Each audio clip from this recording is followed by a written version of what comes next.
هوریشو بهش برگردون خدا. تو دوست خیلی خوبی هستی. این قدم خودتو تو دلش جا کردی که حاضر بشه ازدواج محضری کنی. من یه نقشه دارم. ما میریم فرودگاه واسه ماه عسلمون. بعد همین که رسیدیم فرودگاه تو فرار کن برو چین. به نظرم باید همین امروز دیگه بریم روستاتون جمال. من اینجوری نمیرم. چی؟ زنمم با خودم میبرم.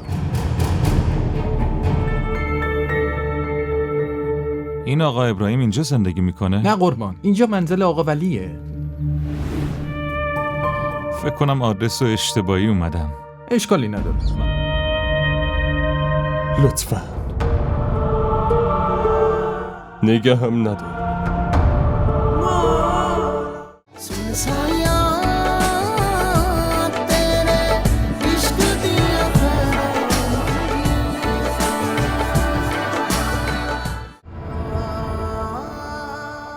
بریم خونه جمال.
من که گفتم هیچ فایده ای نداره.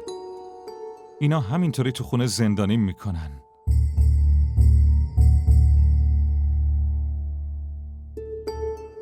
برو وسایلتو جمع کن. باید بریم ماه عسل. من یه نقشه دارم. ببین، ما میریم فرودگاه واسه ماه عسلمون. بعد همین که رسیدیم فرودگاه تو فرار کن برو چین. شوخی میکنی؟ نه شامی، شوخی نمی کنم. ولی اگه دیگه اگه مگه نیار. تو پسری میتونی از خونه فرار کنی. تو چت شده هوری؟ نکنه دیوونه شدی دختر؟ من دیوونه نشدم. ولی آره، شاید الان خودت دیوونه شی. بهت اجازه داده.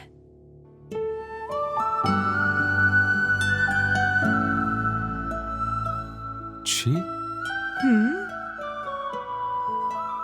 آخه چطوری؟ خب دیگه.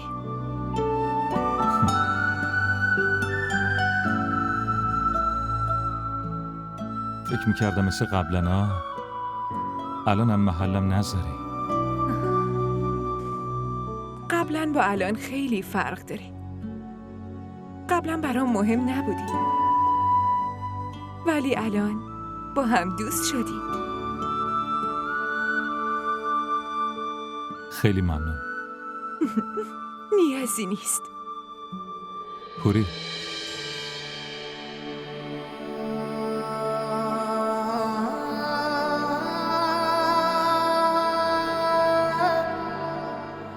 تو دوست خیلی خوبی هستی. اگه قبلا میدونستم انقدر خوبی هیچ وقت اونقدر بدرفتاری نمی کردم. ولی خب چیکار میکردم؟ هیچ راه دیگه ای نداشتم. خودت که میدونی.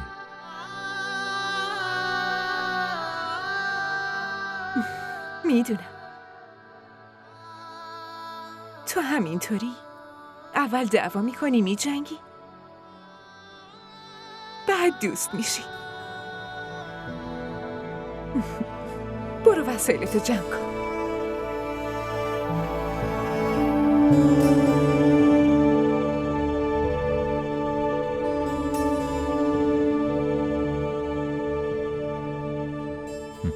الان چه فکری داری؟ میخوای چی کارش کنی؟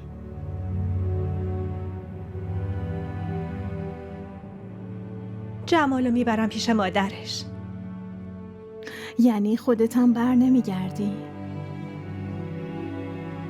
چرا؟ چرا بر نگردم؟ معلومه. با این حالش تو این شهر بزرگ ولش نمی کنی. اونجا تو روستا که دیگه کسی رو جز هم دیگه نداری. هنوز تا اینجاشو فکر نکردم. خب فکر کن. الان دیگه راه دیگه ای براش نمونده. این قدم خودتو تو دلش جا کردی که حاضر بشه ازدواج محضری کنی. تو هم دیوونه ای بابا. جا شدن تو دل یکی و عشق یکی شدن کلی با هم فرق دارن.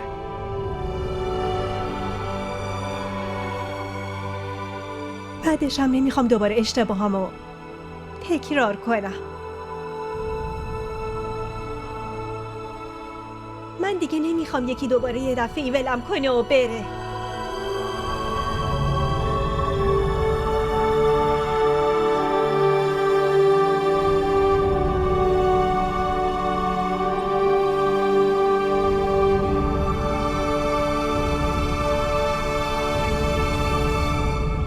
به نظرم باید همین امروز دیگه بریم روستاتون جمال.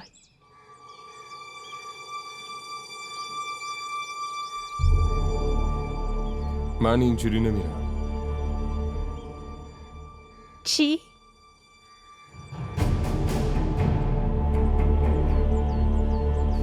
زنمم با خودم میبرم.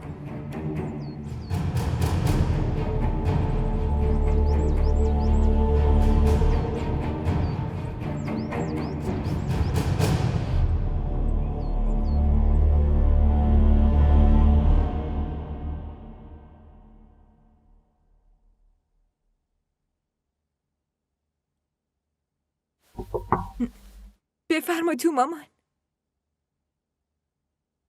پس داری جمع میکنی. سعیمو میکنم. ولی شامیر انقدر وسیله ریخته که نمیدونم چی کار کنم. اون از اولش هم همین بود. نمیدونه باید چی رو با خودش ببره و چی رو بذاره همینجا بمونه. پس بی زحمت کمکم کنید. بهم بگین چه وسایلی اونجا لازمش میشه که همونا رو براش بذارم. من هنوزم اینو نفهمیدم که تو رو عروسم بدونم یا دوستم. چون تو هم الان همون شرایطی رو داری که یه زمانی من داشتم.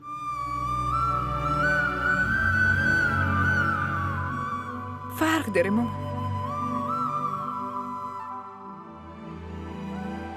وقتی شما ازدواج کردین و اومدین اینجا کلی رویای قشنگ و با خودتون آورده بودین.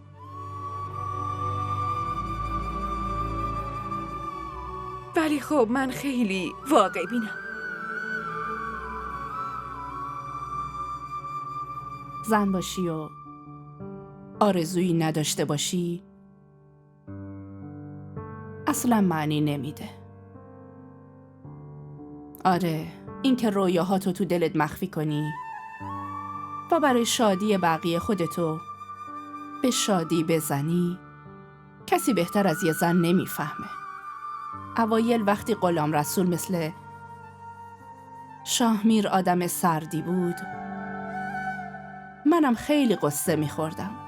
همش به بهونه‌های مختلف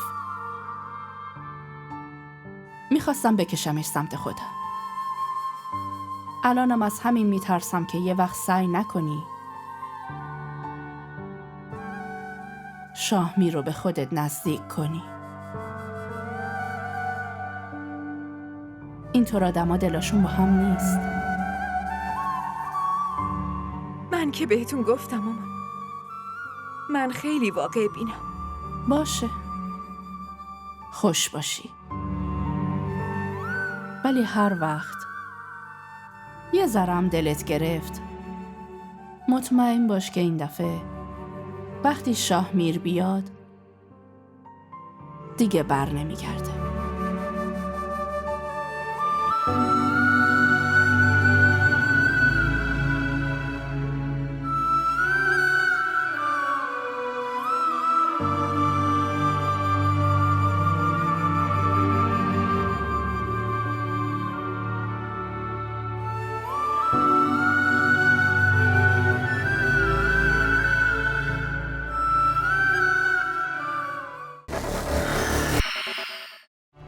نباید باید اینطوری حرف میزدم.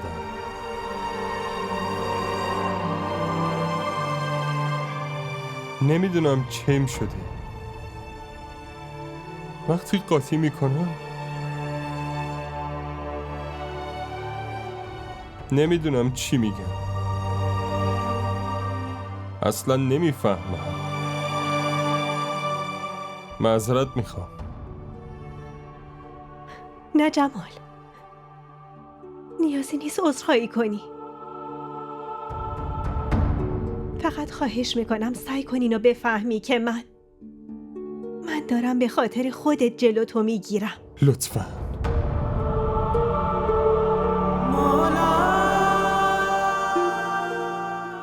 نگه هم ندار.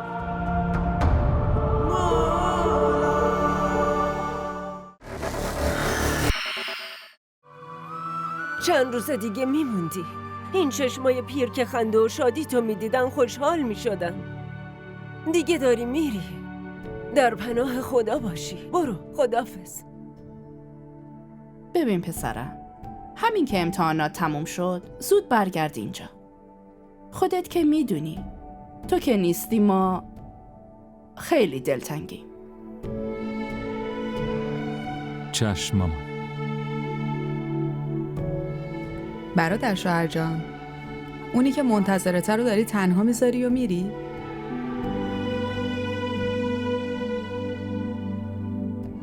آره زنده‌اش. شاهمیر داره دیر میشه. بریم. خداحافظ. خداحافظ. خداحافظ.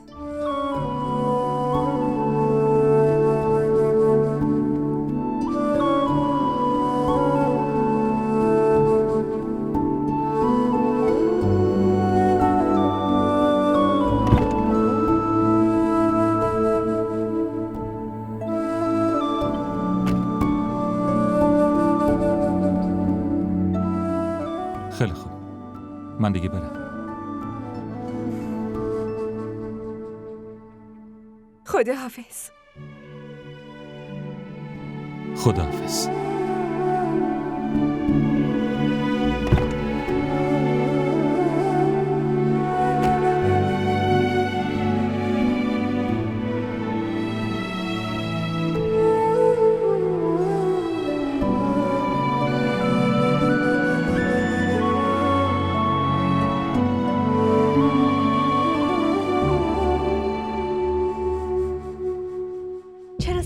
کنی بفهمی جمال، تو نباید بری بیرون، نباید بری. هرچی هم بشه من باید برم.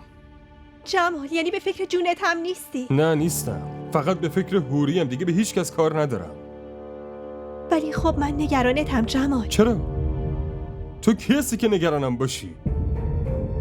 آخه تو کی هستی که بخوای جلومو بگیری؟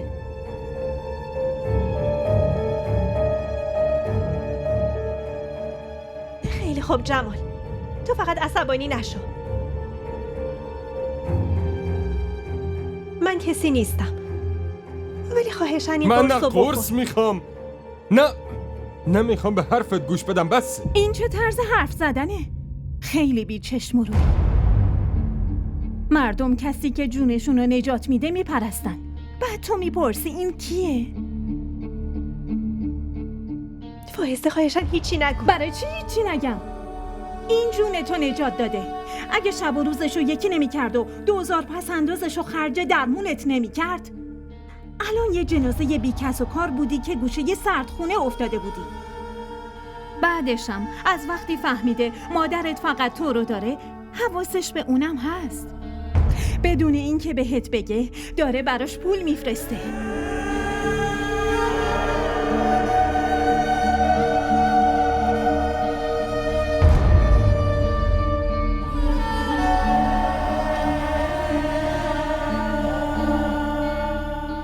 ساکت شو فائزه، چرا میخوای کوچیکم کنی؟ تو کوچیک نیستی، این کوچیکه. اون دختره ولش کرده و رفته با یکی دیگه داره زندگی میکنه. حتی حاضر این بمیره. بعد با تو حتی درستم حرف نمیزنه.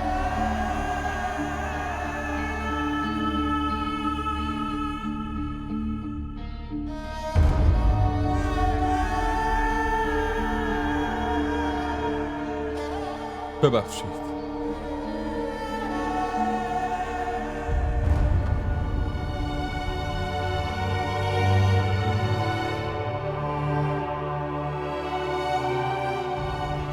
نباید باید اینطوری حرف می زدم.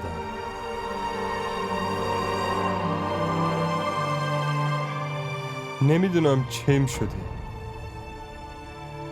وقتی قاطی میکنم نمیدونم چی میگم. اصلا نمیفهمم. معذرت میخوام. نه جمال، نیازی نیست عذرخواهی کنی. فقط خواهش میکنم سعی کن اینو بفهمی که من دارم به خاطر خودت جلو تو میگیرم. لطفاً.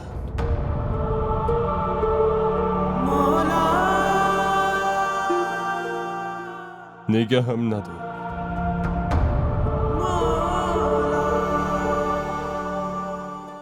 هوری خیلی تنهاست.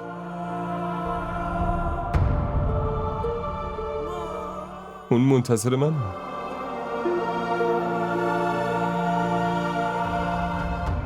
بذار من برم.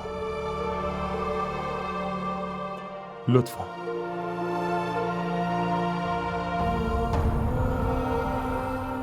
باشه جمال. اگه واقعا میخوای بری پس تنهایی نه.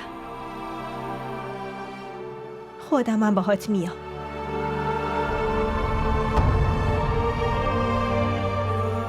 دیوونه شدی؟ شاید این بخواد بمیره، ولی تو چرا باید با جونت بازی کنی؟ بازی نیست. من عاشقم.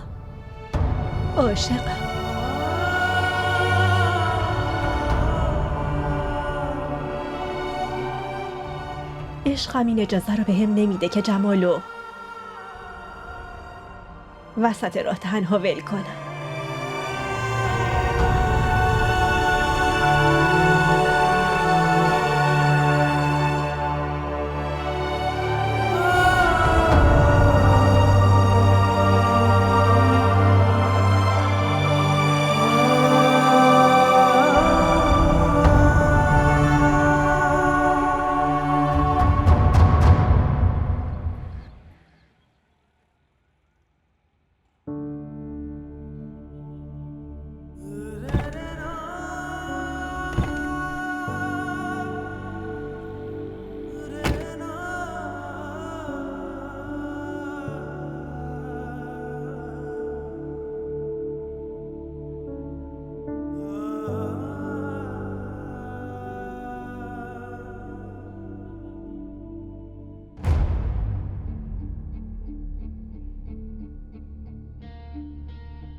تو که یادته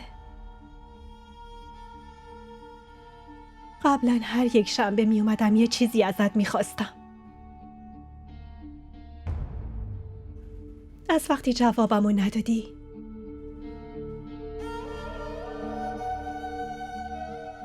منم دیگه چیزی نخواستم. بچه که بودم سایه پدر و مادرم از سرم رفت. بزرگ که شدم جوزف رفت. حس میکنم نمیخوای هیچی به هم بدی. آخه چرا؟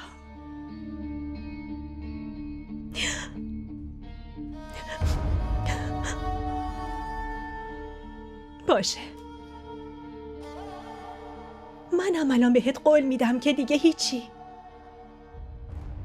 برای خودم ازت نخوام، هیچی.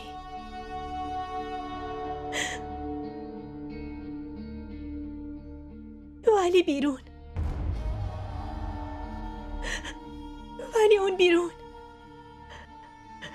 بیرون جمال واسطه. عشقشو بهش برگردون، حوریشو بهش برگردون. خدا،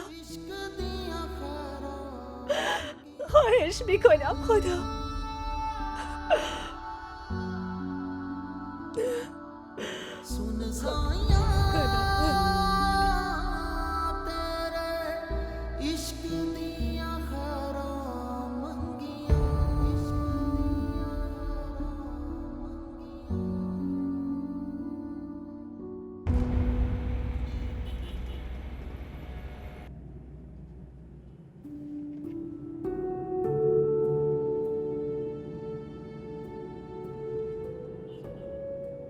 منو ببخش داداش.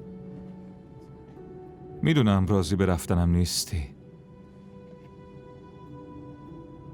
ولی مجبورم برم داداش. خودم فهمیدم، ولی یه چیز یادت باشه پسر، کاری که به خاطرش داری میری و هر چه زودتر انجام بده و برگرد. منتظرتیم. چشم داداش. نمیخواد الکی وقت تو هدر بدی و بری دنبال کارای. سلام اقبال، اون پرونده چرا پیش نرفت؟ بابا یه پولی بنداز جلوش، زودتر باید تکمیل بشه. بابا من دارم ضرر میکنم.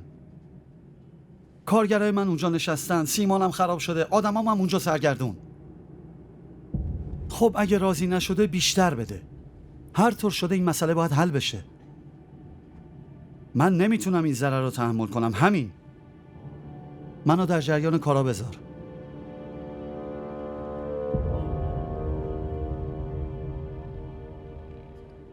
بدبختی ما همینه دیگه. از کارگر بگیر تا رئیس، همه دزدن. به اون پول ندی کار نمیکنه، به اون باج ندی کار نمیکنه. پسر من 8 سال دنبال این کارم، همه ی ترفنداشونو بلدم. همشون فقط باج میگیرن. کافیه پولو نشون بدی، همه ی کارا انجام میشه.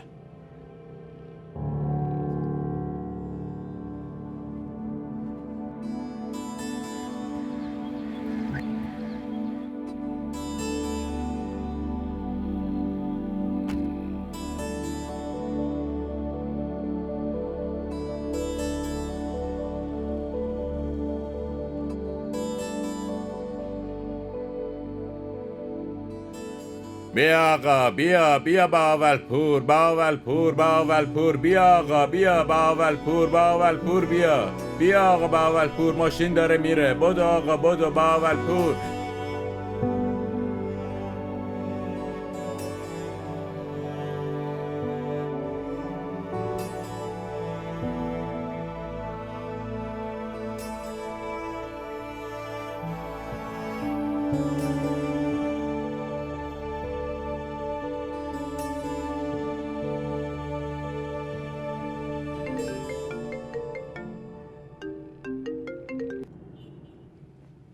الو. آره بگو. میاد بابا، میادش. بابا تو نگران نباش.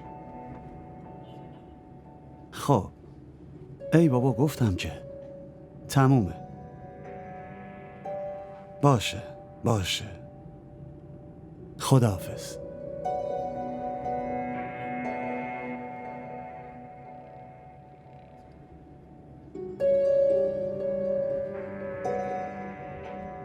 توی جامعه ما ازدواج موفق خیلی کم شده. اوضاع خوبی نیست. حقیقت تلخیه. میدونی درگیر سنت‌ها شدیم. با یکی دیگه ازدواج میکنی و دلت پیش یکی دیگه است.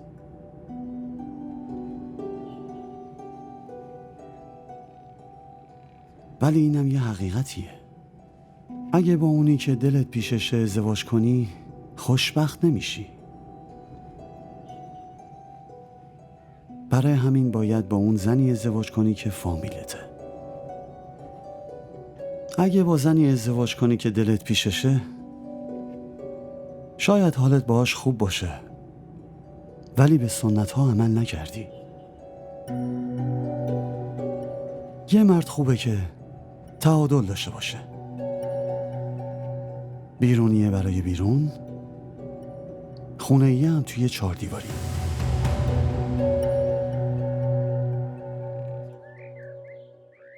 दिल में आग है ये कैसी तू लगा गया, मेरे अश्कों को भी रोना अब है आ गया। दिल में आग है ये कैसी तू लगा गया, मेरे अश्कों को भी रोना अब है आ गया। दुनिया में क्या बाकी रहा, क्यों जाने ख्वाहिशें करे तू दिल लगी की।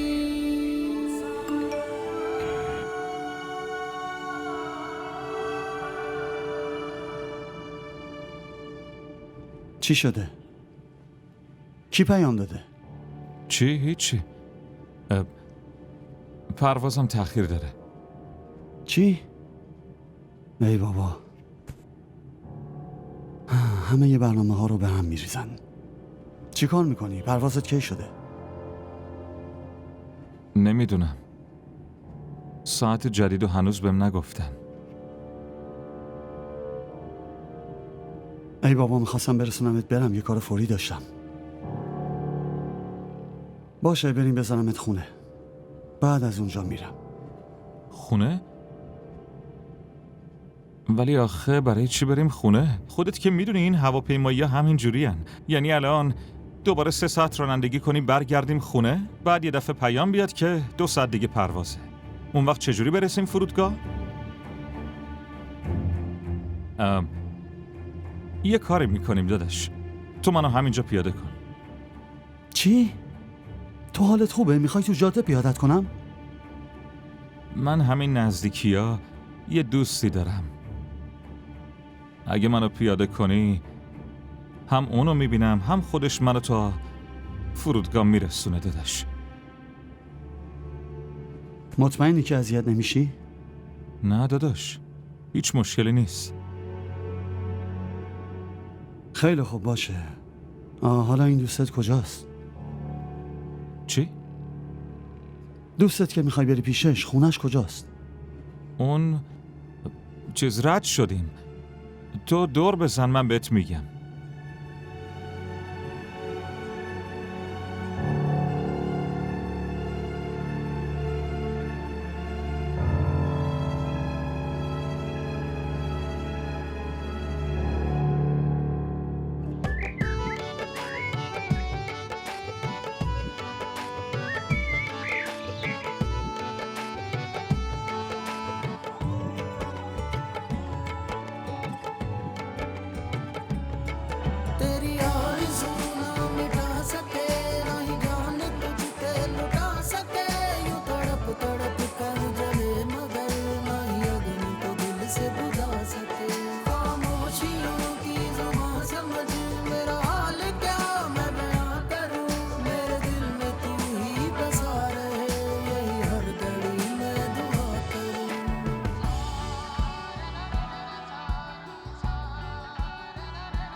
رسیدیم داداش، همینجاست. اینجاست؟ آره داداش، خودشه. همین خونه دوستمه.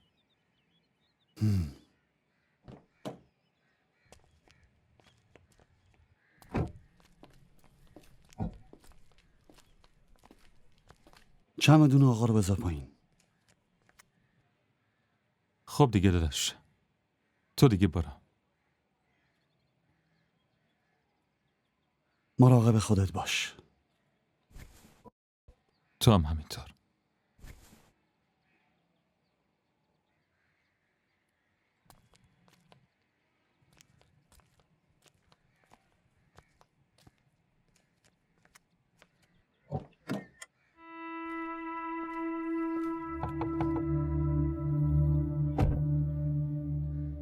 سلام، بفرمایید. سلام علیکم. اینجا خونه آقاست دیگه؟ بله بله، اینجا خونه آقاست.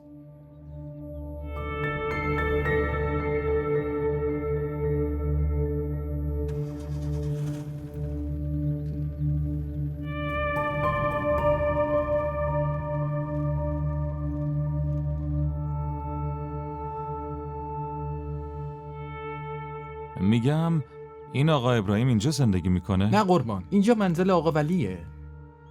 آها که اینطور. فکر کنم آدرس رو اشتباهی اومدم. اشکالی نداره. ممنونم. خواهش میکنم.